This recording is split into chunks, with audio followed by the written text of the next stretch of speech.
Yeah. Yep. Okay. All right, good evening, East Hampton Town School Board. We are streaming on YouTube. Phone lines are open. Meeting is being recorded. You may begin. Thank you very much.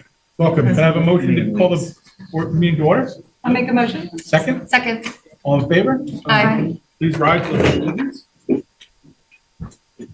To the flag of the United States of America and to the republic for which it stands, one nation, under God, indivisible, with liberty and justice for all. Thank you all very much. Turn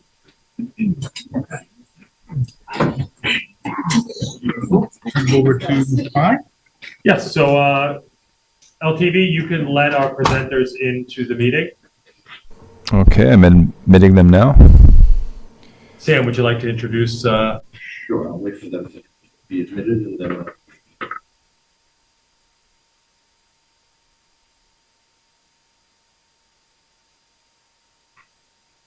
Okay, so as the board will remember, we contracted with an engineering firm called Wendell, which has done a feasibility study for us in terms of converting to an electric bus fleet, which is going to be mandatory under the laws currently in place that by the end of 2027, we will not be able to purchase any diesel-powered or gas-powered vehicles.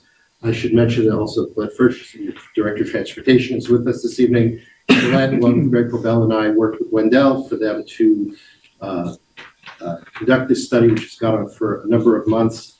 There are some important limitations and expenses that Adam and Brad are going to go over with you this evening.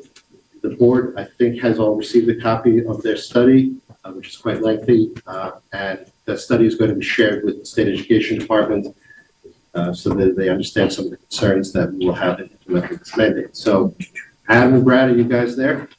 Yes, we are. How are you, Sam? Thank you. The floor is yours. Excellent. I think Brad's going to share his screen here. I'll start us off. So thank you, everyone, for the opportunity. Again, we're presenting on the findings that we got from conducting our battery electric bus zero emission vehicle study for East Hampton. It's really focused on kind of the technical approach, the limitations, what's feasible, what's not.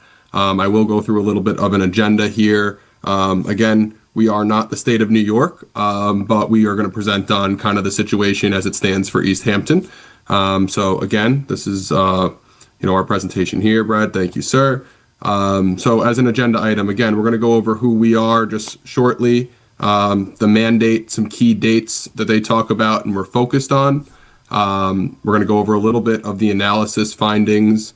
To Sam's point, there was a lot of work that went into this. There's a lot of analysis. There's a lot of data collection. There's a lot of working with the different parties at hand to make and understand what this transition would look like.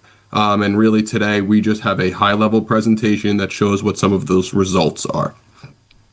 So again, about the bus routes, the types of vehicles, the sizes, the chargers, etc., the power availability from PSEG as your local utility. And then we broke out basically concept plans, some high-level design drawings, and we phased that out into a couple different phases of how you could go about this transition for your site. And we have an associated cost, and then we have kind of an economics summary at the end of this. So that's what our presentation focuses on. Again, to Sam's point, I'm Adam Kaufman. I am an associate principal at Wendell. And I basically supported Brad through this process and through this project. And yeah, quick introduction. I'm Brad Flanagan. I was the project manager here. So good working with you guys. Thank you. So who is Wendell? Shortly, Wendell is a full service architecture and engineering firm, energy efficiency and construction management. We are a nationwide firm. We have 16 offices and 300 going on 400 employees now. Again, we started in that little hut on the bottom left or middle left, and now our office is headquartered in Williamsville, Buffalo. We do a lot of work in the state of New York. We have 5 offices that are kind of throughout the state. Our local office in Long Island is in Hop Hog. and that's where I work out of. So, why are we here? Why are we doing this? The state has a mandate to transition for school districts throughout the state to battery electric, or they call it zero emission vehicles. Zero emission really leaves you with either hydrogen or battery electric buses. And there's not really available hydrogen bus products on the market today. So our study focuses on the battery electric bus products and chargers that are available. Focusing on two of the key dates, which people may be aware of, there is a 2027 date. That's for all. Excuse me. Sorry. So there's a 2027 date. That is for all new school bus purchases are to be zero emission or battery electric. That date does have an extension that you can apply for, a 2-year extension. That they are planning to release the paperwork for that in January 5th was the latest that we heard. So Sam, we will keep you posted as that comes out. But right now that date is 2027 with an extension that could be coming out very shortly. And the main date, the really kind of the end date that they're focused on right now is 2035, where the mandate is for the entire school bus fleet to be zero emission or battery electric.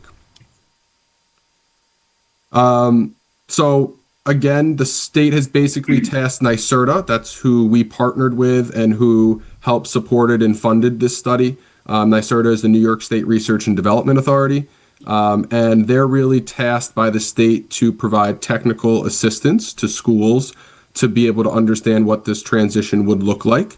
So again, they worked closely with Wendell, the Wendell team, Brad and I, in overseeing kind of the technical approach we take, the analysis results, and they do a lot of data collection. Not only is the study for East Hampton, the study is for NYSERDA, so that they can help communicate to the state barriers for particular districts and feasibility, cost, etc. And at this point, I'm going to pass it on to Brad. This gets into more of the results of the study. Again, what's on the screen is like buses and chargers, and Brad, it's all yours. Passing it to you.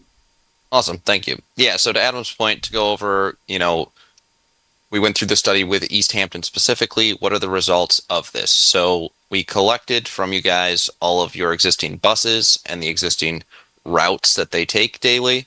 And we put them into our calculations. We model them against the available buses in the industry and the chargers. And we say, what is feasible at this time?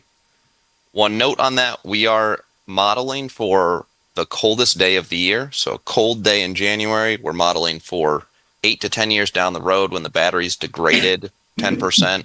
We're using best charging practices, which is not to go above 90% or below 10% on your chargers.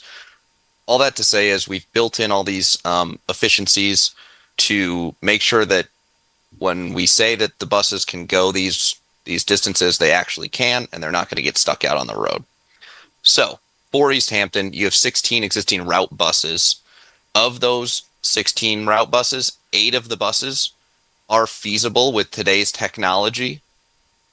That also leaves 8 buses that are not feasible with today's battery sizes.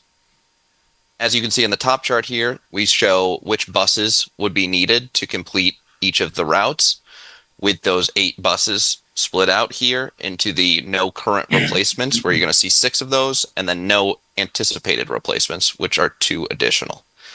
The no current replacement, how we deal with those is those have been pushed in our phasing plan towards closer to 2035, and we anticipate that bus batteries of those sizes will become available over the mandate period.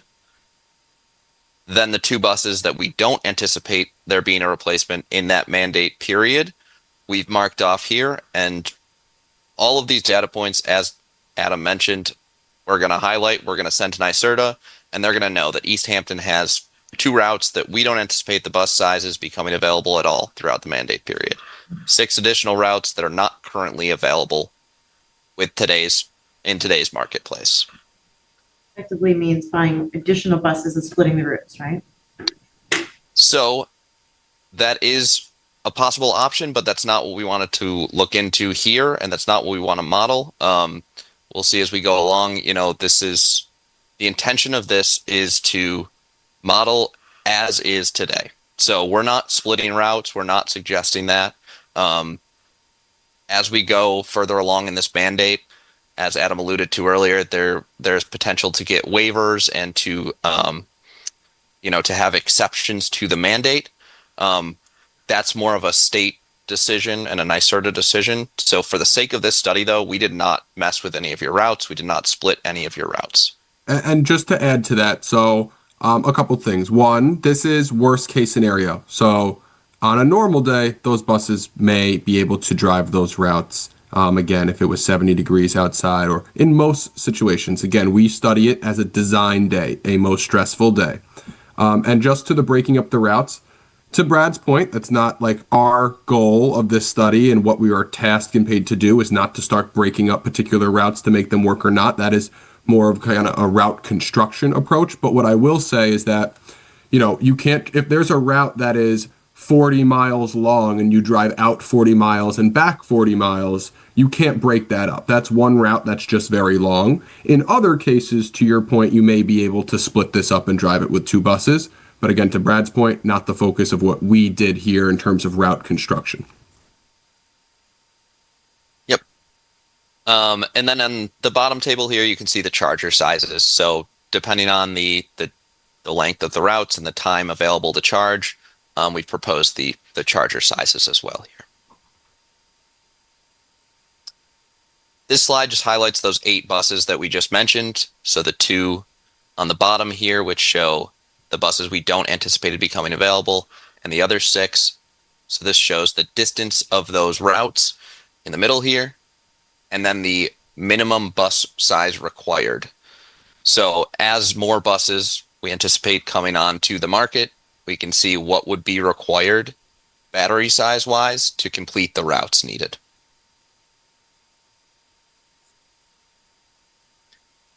The next step of our study was to look at the utility requirements. So PSEG being your electric utility, we reached out to them and we provided them the peak demand that would be required to make this transition.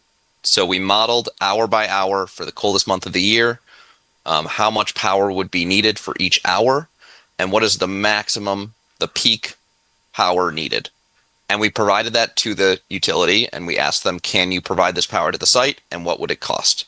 So PSEG actually came out to site, they did an analysis, they determined that they can provide the power to the site, and it would cost this roughly $40,000 to install a utility transformer for this new service.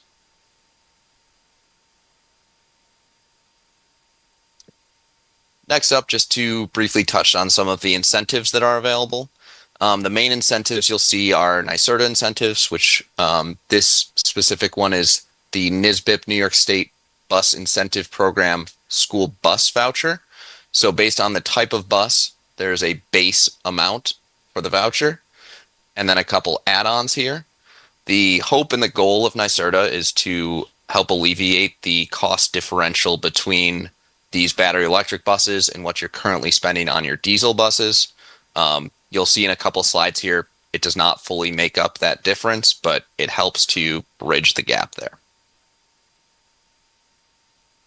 Next up, similarly on the charger side of things, voucher per charger that you install. So the base voucher being $25,000. And then by completing a fleet electrification plan, which is this that we're going over right now, you guys now qualify for an additional $30,000 per charger. So for each charger installed, you'll get $55,000 of incentives. One last incentive to touch on here. This is a utility incentive. So PSEG has a Make Ready program, they call it. So this is to help you with upgrades needed on the utility side of the meter as well as on the customer side of the meter to make the upgrades to the infrastructure to provide the additional power that you need. Next up, I just want to show you the, Adam alluded to the concept and phasing plans that we have. So we phase this out from 2027 through 2035 to help break up the costs and the implementation. So right here, you're looking at the concept plan for phase one. So in this phase one concept plan, you can see we're going to be installing all of the major equipment and infrastructure upgrades. So starting at the existing utility pole, we're going to be putting wiring and conduit to a new utility transformer that I just talked about on the other page. We're going to be putting a new diesel backup generator, as well as a fire pump building, because we do include fire protection as part of this plan. And then the switchboards, switch gears, and the wiring to the actual buses and chargers themselves, which in phase one would be 5 buses and their associated chargers.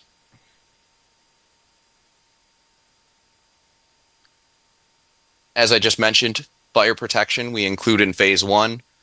High level here, this is introducing additional fire hydrants to the site outdoors, and then additional water flow and sprinkler systems for the interior maintenance. Now you're looking at phase two. So the buses that we've already installed and all of the equipment is here, and now we're just adding buses and chargers along as we go. So this is adding 9 more chargers and their associated buses in phase two. And then phase three is an additional 13 chargers and buses to finish out the fleet here. Now we get into the fun part, which is, how much does all of this cost? So we put together this economic summary here, and it's a lot going on, but essentially we split it up by these 3 phases. So we've got phase one over here, which is what I'll focus on first. Looking at phase one here, again, we've got the 5 chargers and 6 buses. The reasoning that there's one more bus is that one of these chargers is actually a 2-to-1 charger. So it's one charger that has 2 dispensers that can plug into 2 buses. And what we see here is we have all of the incentives that we talked about. So we've got the NSBIP charger voucher. We've got the PSEG Make Ready programs here. We have the bus voucher as well. And then we have that fire protection that we talked about too. Down here we can see the overall costs of this phase one implementation. So the cost with incentives is a little over $3 million. And we also include the comparison here to the diesel bus costs for just purchasing 6 of those buses. You'll notice as we go on in this transition, phase one, phase two, phase three, some of the incentive values start to drop off. So for the total phase three value here, you'll see where, we don't have as much incentive value, and that is because we've got some incentives that have a cap on them. So for instance, this NSBIP bus voucher, you get the first 10 buses with those incentives as of today's incentive program, and then that would drop off. So I point that out to say, these first couple steps are more heavily incentivized right now. That's not to say there will not be more incentives down the road, but these incentives are available now, and they are first come, first serve as it currently stands. So this is a snapshot from today. The other thing I'd like to point out is the costs that we're showing in future phases. So for example, phase three costs over here, we do have 6% of escalation in here to anticipate future costs, so future dollar values. So for instance, this one's about 10 years out. This has 60% of escalation involved in it as well. So just wanted to point that out.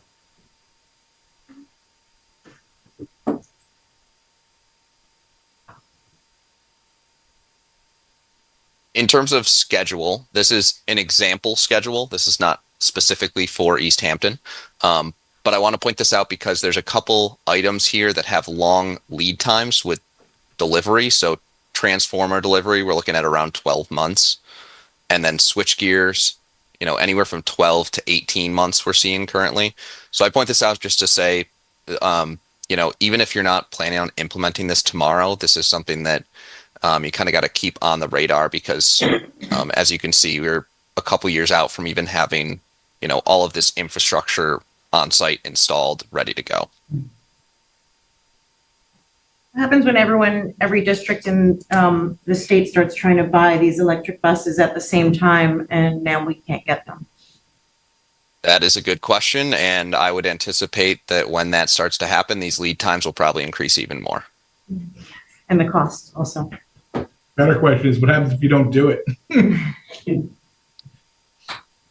So I'll go to the first one for a second. I'll get to the second one as well. So no. On the second one, so at the carrot and the stick approach, they haven't really gotten into so much detail in terms of language. I know that what they're talking about right now is pulling aid, right? So districts that are more heavily aided would obviously be more, under pressure essentially by the state than districts that are less aided. I think like the actual and formal penalty language hasn't come out yet, to be really clear and frank about it. But the talk on the street right now is very related to state aid. So one, that's 2 cents. That's from someone that doesn't work for the state and has no say over what the penalty or, No, I'm not giving you, not directly giving you a hard time. It's a question in my mind that it's like, sure. I don't know, I'm looking at the math really quick of what we get for state aid. I think we might come out ahead if we don't do it. I don't know. Seriously. Right? I mean, it's pretty Yeah, close. you're joking, right? It's pretty close. Anyway, no, you don't have to answer my question. I think we'll refrain from answering that one. Don't worry. Sorry. I'll let you go too long. So wait, what was the first question again? You guys threw me off. Well, no, I was just saying, if you don't do it, what would? No. I got your question. Oh, all right. Oh, my question was, when the deadline hits and every district in New York State Yes, okay. starts trying to buy these electric buses, there's going to be a shortage, which is going to increase the price. Everyone's going to be out of compliance. So those bus figures are really going to have to go up a little bit, right? Well, I think in terms of bus costs, right, you get to economies of scale. Right now, these buses are much more expensive than diesel buses for a reason, because not a lot of people are buying them. And as you get to more, more production, essentially, you get to bring down costs. They're estimating that cost will actually come down over time, right, when you get to, more being produced on a regular basis. So in terms of cost, in terms of availability, right now, these buses are much more available today. To your point, as if every district was to move and buy their whole fleet at the same time, I'm sure you would have backlog. But I will tell you today, it's actually the opposite issue, where buying a diesel bus can take a lot longer than buying an electric bus.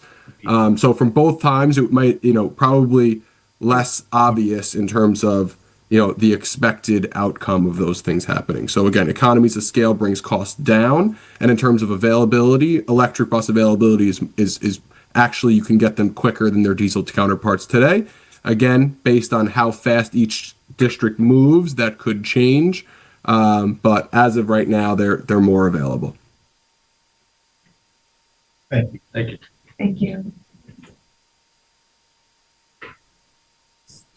Okay, so then, yeah, talking kind of next steps for East Hampton. Where do you guys go from here? So if you were to say, phase 1 design that we were looking at, you want to implement that, we're looking at a design of about 4 months, and then probably total about 2 years until the fleet is operating and everything's installed, you're going. The other option, or a potential alternative that, can actually be feasible, is what we call a pilot. We're implementing pilots with other districts. There's also several other districts that we're kind of getting into this process with as well. We recognize you guys don't have $3 million sitting around to implement phase 1. So in terms of what's a kind of achievable small first step that you can take, that's where this pilot comes in. So for instance, District Upstate, we're working with Gowanda, and they are doing a 2-bus, 2-charger pilot. So if we were to do a 2-bus, 2-charger pilot, what does that do? It allows us to avoid the significant capital costs that are involved with infrastructure upgrades and fire protection. And what we would do is we would just connect these chargers to your existing electrical infrastructure. The reason that works is because you do have some available electrical infrastructure. So we could actually implement these two chargers and reduce the cost here significantly on this phase one. We can still get the aid here, so the $55,000 per charger. And then on the bus side, same thing. We could get two buses, which again costs more out of the gate than your diesel buses, but we also get that 4 times more. bus voucher. And then when we look at kind of the total costs down here and what we would come out at, we're at about 288,000 for implementing the two chargers. And when you compare that to, what you would pay for the existing diesel buses, it's a lot more digestible, a lot closer. So what's the benefit of doing this is, one, it allows you, like I said, to take that kind of small step into it for not a ton of additional capital cost. It allows you to start to, technology. Obviously, there are going to be there's going to be maintenance differences with electric buses versus your diesel buses. You can start training drivers as well. So in terms of, Wendell, us being an advisor to you guys, I'm not going to sit here and tell you need to come up with $3 million right now. But in terms of if you're looking to move forward and kind of start to get into this, because, we do see that this is not going to go away. There may be an opportunity to push it a year or two. But this transition is getting pushed by the state, and how do you prepare for it? Something like this pilot would be a good kind of first step to get your feet wet into it. How many districts do you have signing on for the pilot? Do you have, I don't know how far, I know we're one of all the state districts that have to do it. Are you getting any bites?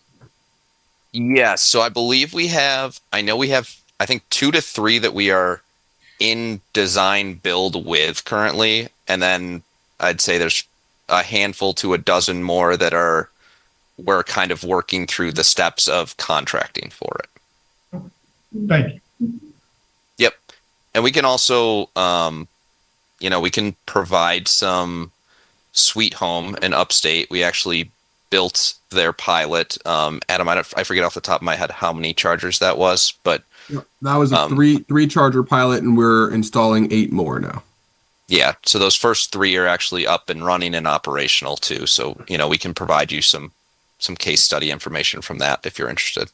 So if I could just jump in for a minute. There is a private bus company that services schools on a contract basis in Western Suffolk, which probably has the most number of electric buses of anybody in Suffolk County. I think they have 10 electric buses. So I'm not aware of any other district that has started this so far.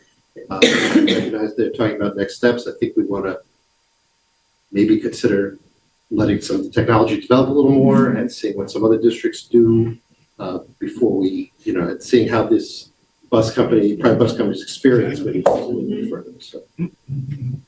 Yeah, for sure. And yeah, to your point, Sam, this is not, you need to do it now or you can't do it. If you guys sit on this for 6 months or a year and, as your kind of, again, trusted advisor, we're here for if you guys have questions along the way over the next couple of years, as we get more mandate news, as we get more news on the industry and the electric buses, we're going to keep you guys in the loop. So, this doesn't need to be a today thing, but just as a first option to keep in mind if and when you guys decide you're kind of looking into this more, just as a more digestible first step here. Okay. Thank you. Great. Thank you very much. Thank you. Thank you. Thank you. Yeah, I think that's all I've got. Adam, if you have anything to add. I thought you did perfect. Yeah, I just appreciate the opportunity, guys, and the time. Again, we will keep you posted as we hear more that comes out from a legislative perspective. And obviously, Sam will keep you posted as, any of the waiver or application information comes out. I will. Sorry. Go ahead. Just to say, if there are other questions or comments, again, we're very open. It doesn't have to be right here, right now. If it's after the fact as well, feel free to reach out to us. Again, we're pretty responsive here. So whatever you guys need, we're happy to help. Thank you very much for that. We'll probably have more. Thank you. Thank you. Perfect. Thank you, everyone. Take care. Have a great night. Okay. You too. Yeah, All right. thank you. Bye. So, does any of the board want to make a comment on this? Because I have like a million thoughts in my head. I don't even know why we're here. Yeah. Honestly, this is insane. This is insane. Yeah. I What's mean, I the total, understand $8 million? It was, I saw a couldn't figure see. 15 at the end. I don't even know, but this makes zero sense. And if we get halfway through it and then they decide, well, maybe that's not a good idea. Right. We shouldn't have done it in the first. Well, Right. and- Or then the technology changes even more, and now Right. we have to start. But on again, top of that, it's changing so quickly. just to go back a little bit, last year, was it, Adam, that we had we had a demo bus, so the public should know. Yeah. We had a demo bus come here. I rode on it with a bunch of our staff and some board members, and it got back to the front of the building, and then they had to have it towed back to wherever it came from, because it couldn't make it back. It couldn't make it back to where it came from.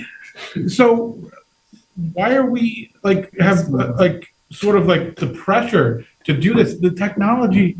I think the words that he used that are, and again, there are consultants, they're Yeah, no, not the I don't same. want to, that's why I waited till they left. I think the idea that they use the word may get there, may do this, Yeah. may get. Right. I think to me, I operate in certainties Yeah. and making sure kids get to school safely Yeah. and get home safely. And how do I tell principals, you're going to put a kid on the bus, or you're going to wait for kids and they're not going to get here, or you're Kathy, I'm going to send kids to Harbor Fields. Right. And they're not going to get there and they're going to break down on the expressway. Right. My mechanics are not trained in electric buses.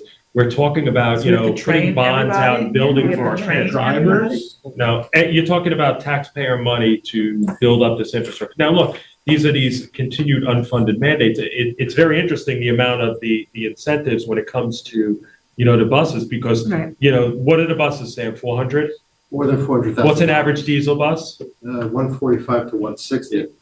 And that assumes that the incentives continue. This is the part financially that worries me. There's nothing that says the state can't say, we're short on money this year, so we can't offer the incentives, but you Right. still continue to provide the buses. Right. So, that's one of the problems that concerns me. The fact that the technology doesn't exist, and that it's largely approved. If they're going to connect this with aid, say, that topic came up and JP brought it up about how much state aid do we, 3 million, what, Do we 3 get- million? We don't get a lot. we don't get a lot. No. We don't get a lot. I mean, we don't want to lose it either. That's not my No, point. but we still don't get a lot as far as, But we, helping them. no, I but mean- we shouldn't even have to have this conversation, is my point. I mean, our elected officials, and maybe everybody needs to write them and say, what are you thinking? What are you thinking? I understand the intent. The intent behind it's great. It's for the environment, it's for sustainability, it's for all those good things. And that's terrific. But Technology is not but there why yet. can't we let technology be so wonderful that we have to have it? And we would want it. If it was that good, we would say, hey, we want those electric buses. They're the best, performing bus that's out there. And, I don't know, maybe they're not cheaper. Okay, we can have that conversation. But when you have one, They have to work. We They have can't to have work. kids, Yes. be breaking down and Yes. not doing the they're routes. not reliable. And one Half of the size. routes are not sustainable. Right. Look at upstate They New can't- York. I mean, you're talking about New York State. Look at upstate New York where people in rural areas have to travel over mountains and stuff. How does that electric bus work from there? I mean, we're kind of lucky on one hand. We just have to go, in one direction, a long distance and back. Some don't have to do that, but this is just, it doesn't make any sense.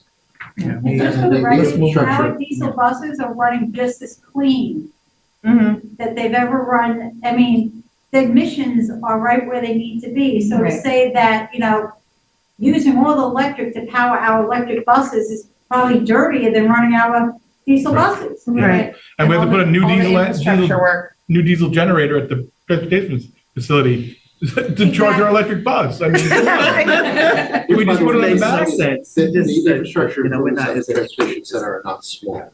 Right. They kind of, it's going to, we're probably going to have to put a building at the property edge on the road because I just don't think we're going to have room for it anywhere else. And so that's going to be an impact to the community. I know we value green space here and the appearance of things, as rightfully we should. There's going to be significant impact, and these charges are going to take up room. The other issue that we have to think about is some of my counterparts in other districts have talked about, oh, well, you'll have to charge when you go to another place for a sports trip. That assumes that they have the same type of charges that we have, which they may not have, because there are multiple Right. versions. It's like an And iPhone most versus an districts don't have Android, to right? drive 2 hours like we do. And then take the next step. Well, we have a charging facility, but it's not at the school where your athletic event is. It's over at our transportation facility 15 minutes away. The whole thing, it doesn't work. And there's not enough time during the game to recharge to get home, because it takes so long. So, like, on so many We're not levels. arguing just to argue, it doesn't make sense. Come to that, the diesel buses are tough to get. And you can get the electric quicker. Yeah, well, Well, because what everyone's doing is they're trying to buy up course. diesel buses in fear of not being able to get them in another couple of years. It says a lot that they're readily Which is available. what we will probably You know, end up that's always, doing. right, So- yeah. Colette, how long does it take to charge one of those buses? Oh, So if I had a bus on the road in the morning, I could not put it back on the road for the afternoon fully charged. So if I went to Harborfield with a volleyball team, That's right. I'm never getting home. no. Well, Okay, diesel. But also, You're chartering a jitney to get home. yeah, Adam, we're gonna need extra money. We're staying overnight. in the district where we are, strictly on electric buses, you have to have diesel buses in order to get the students to where they need to be. Okay. Colette, let me ask you, how long have you been involved in transportation? 35 years, Okay, I sorry. think you know. But, and Well, let's listen, start when she was 10. and not to beat up on these guys that did the study, but do you need a study to realize this isn't gonna work? I mean, I know we had to do it. The importance of the study is that the state is going to receive this study and studies from all across the state. Districts that are directly adjacent to us are working with Wendell and their competitors. And the state is going to get these studies and say, maybe this idea needs some recognition. right. So- Yeah. Oh, It's And how not, it's can not we ready for encourage prime that? time, honestly. But that's. And the fire thing is a little The fire thing is disturbing a- too. You had the Not a fire little at the battery disturbing. place, That's 2 a years lot ago. disturbing. I mean, that's a lot of fire suppressant. it's gonna do nothing. You have to Yeah. submerge it. Yeah, you can't. I'm not an expert in firefighting, but- It reignites for. But also at a hours, time when hours. we're constantly on high alert out here, with everything being so dry and we're at a high fire risk, and then that's kind of scary. And there was an incident, last year at 2 years, substation, yeah. 2 years ago, where we almost Had to wound up being evacuate. They're evacuated volatile. because of a battery fire that they couldn't get under And you're control. putting That's kids, scary. and you're putting kids right on top of where the battery is. Because when we And- sat on the bus, that's Our where you sit. mechanics could not touch any of those buses. You can't, and they I they mean, shut down. You put that up on a lift, everything says do not touch, you Right. can't touch. Right. So our mechanics could not. And we have work great on those mechanics, vehicles. so we don't Yeah. want to lose them. I mean, and we function well the way we are. And is it different equipment too? Like, Yeah, you might. like we built the transportation depot I'm trying to do with the this lifts and everything that we need for today's buses. So would all of that have to be completely redone too? It would be In different. addition to maintenance on retraining These buses completely, different maintenance. Okay. And then the cost of replacement of that, so it's, it's a snowball that just. Wow. How big are these batteries? Yeah. They're huge. They're huge. They Anyway. basically would take up the length, if you imagine the aisle of a bus inside, it runs essentially the length of the bus in the aisle. It's quite long, it's quite heavy, and the charging time is considerable. Yeah. Well, I think we can move on because I think Yes, it just let's move makes no on. sense. But anyway, so we're at public comment for agenda items. Does anybody have a public comment? I see a few people in the audience. No? All right. So the consent agenda. Can I have a motion to accept the consent agenda? Make a motion. Second? All in favor? Any opposed?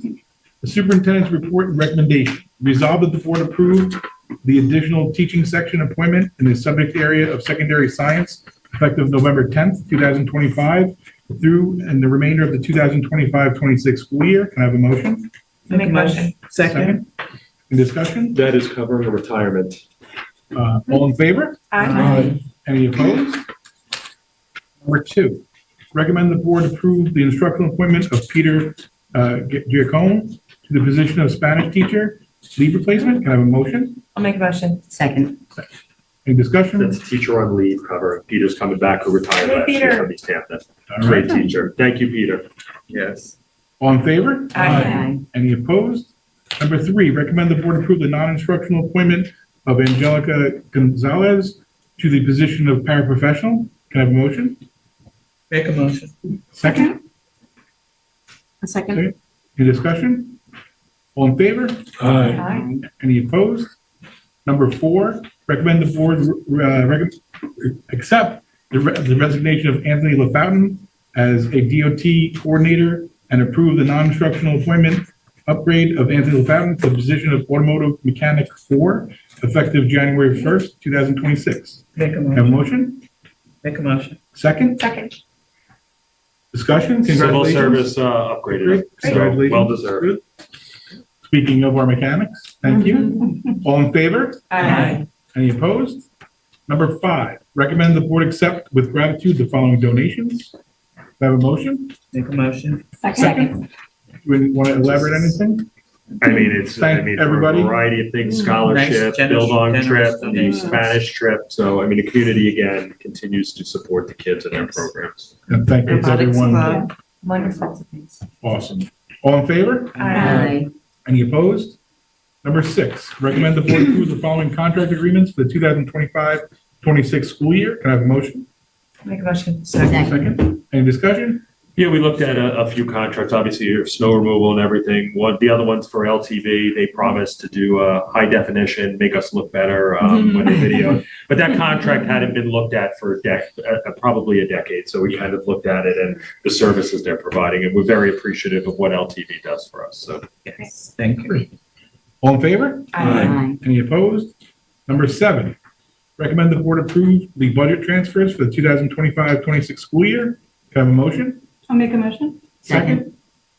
Standard stuff? All in favor? Aye. Any opposed? Number 8, recommend that the Board of Education hereby adopts the proposed 2026-27 school budget development calendar. Lucky day. Make a Have a motion. motion. Make a motion. Second? Second. All right. All in favor? Aye. Any opposed? Number 9, recommend that the board approve the first reading of the following revised policies, committees of the board policy number 2210, and nomination and election of board officers and duties of the president and vice president, number 1320. Can I have a motion? I'll make a motion. Second. Second? We need a vote, right, Julie, for that? Yes. All in favor? Aye. Any opposed? Number 10, recommend that the board approve the second and final reading of the district wellness policy, policy number 5661. Can I have a motion? Motion. Second. Second? All in favor? Aye. Any opposed? We have no new business or old business. We're back to public comment. Anybody in the audience have a public comment? LTV, do you have anybody on the line? Oh, we have no callers on the line. Terrific. Can I have a motion to adjourn? I'll make a motion. Second. All in favor? Aye. Any opposed? Thank you very much. All right. Good night, everyone. Thanks.